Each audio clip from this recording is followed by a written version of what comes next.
morning, beautiful one. Matt here. Welcome to another session on Intention Inspired, where we take time for ourselves to get to know who we are so we can live with more intention, more inspiration, more gratitude, more of what we want.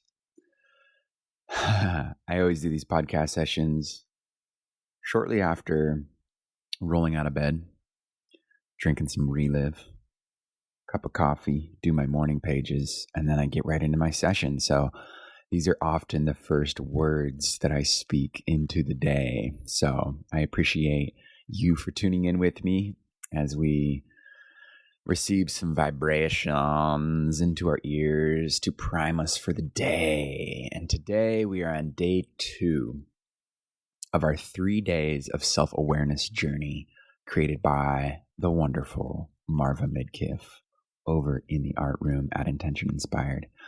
And today we are going to be enhancing our self-awareness through one of the greatest practices, and that is observation.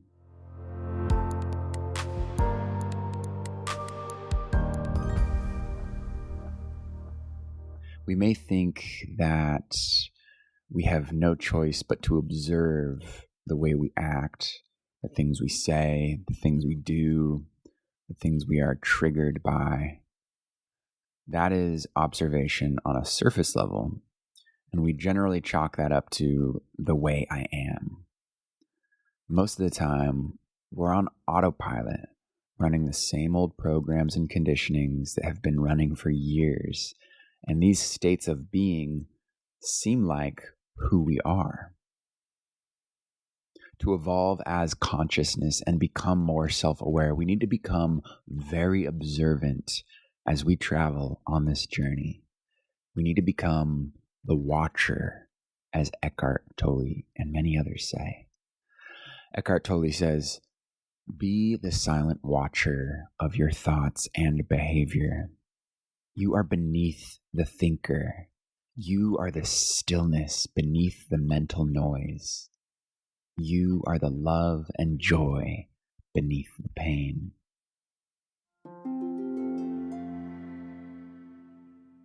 So how do we become the watcher? Well, the good news is that with practice, we can begin to become aware of the voices in our head and what happens internally when we hear them. Instead of reacting from the script that we always use or judging ourselves or someone else, we can find ourselves present, focused, and curious about what is happening. We can take the first step right now. Join me. Just start listening to the voice in your head as often as you can. What is it saying right now?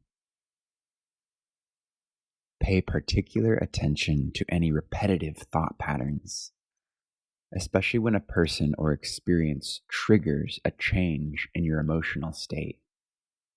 This is where a journal can come really in handy, and we'll do a little journal prompt here in a second. And you can start to document the patterns in as much detail as possible, or just write down experiences that cause an emotional charged reaction. And we do this without analysis, judgment, or trying to change anything. We're just observing, just noticing. So if you have your journal handy, go ahead and ask yourself, what are my voices saying? Which conversation between your body, emotions, and those voices cause you to want to react rather than know more? Go ahead and take a moment and observe and document those conversations.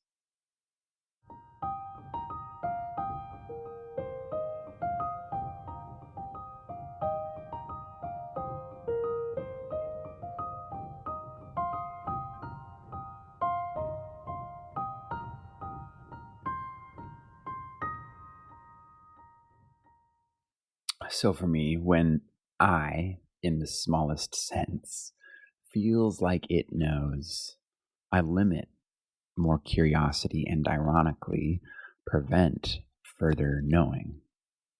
Noticing this, observing this, when I, in the larger sense, release the small comfort zone of the known, what is unknown and often more true has the opportunity to be seen. When I embrace the unknown, uncertain, and impermanent nature of my voices and all things, I feel more at peace with what is. I can look even closer to what arises, and I appreciate it for what it more truly is.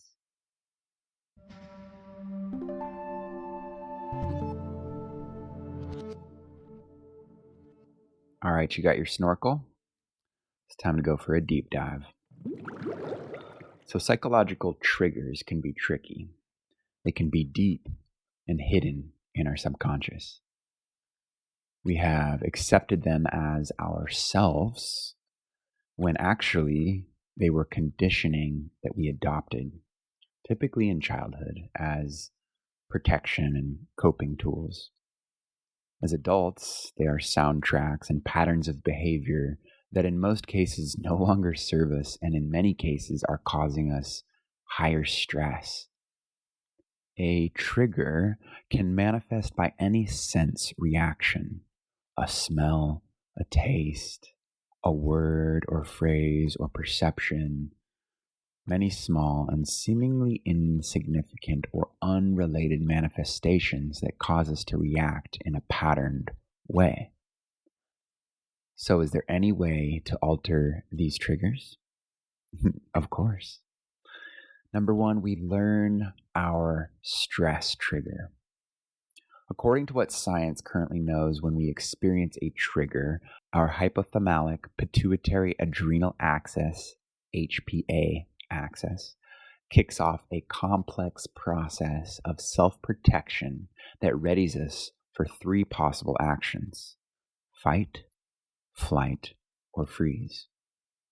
Our adrenaline spikes, and stress hormones like cortisol course through our bodies and brain. Once these stress hormones are released, anxiety soars, and we often lose touch with our healthy coping skills and succumb to reactions like lashing out or running away. Learning to recognize that you are being triggered as soon as the signs start in your body is the first step. Each one of us has a unique stress signature. One of three things usually throws us into the fight, flight, or freeze response: increased heart rate, sweating, or muscle tension. So pay close attention next time you feel triggered and see which of these is most prominent for you.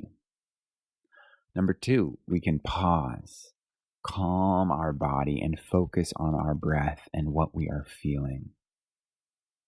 We document our findings. All of this information can lead to greater self-awareness. And number three, we can practice tuning into our body and what it is trying to tell us several times a day, triggered or not.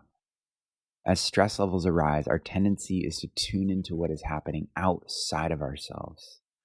We've become so conditioned to that feeling place outside of ourselves that we've become disconnected from the wisdom that our body holds.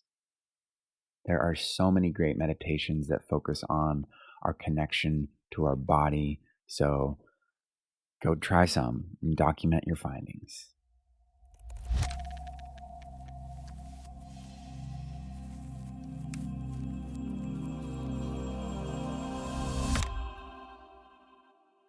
Thank you so much for joining on today's intentional session of observation as we cultivate more self-awareness. It is very important that when we listen to that voice, we do not judge. Just note the particulars until you can see the patterns. And once you begin to observe yourself in action, in the moment, without judgment, you become accountable for creating the life you want. There is so much power in that. We gain a whole new level of self-awareness. So what about you? What inspired you during today's intentional session on observation? There's a link in the description if you want to join us on our activity feed on Intention Inspired. We would love to hear from you and journey with you. Thank you for joining us. I look forward to connecting with you tomorrow on our last day of 3 days of self-awareness as we explore creativity, peace, love, and observation.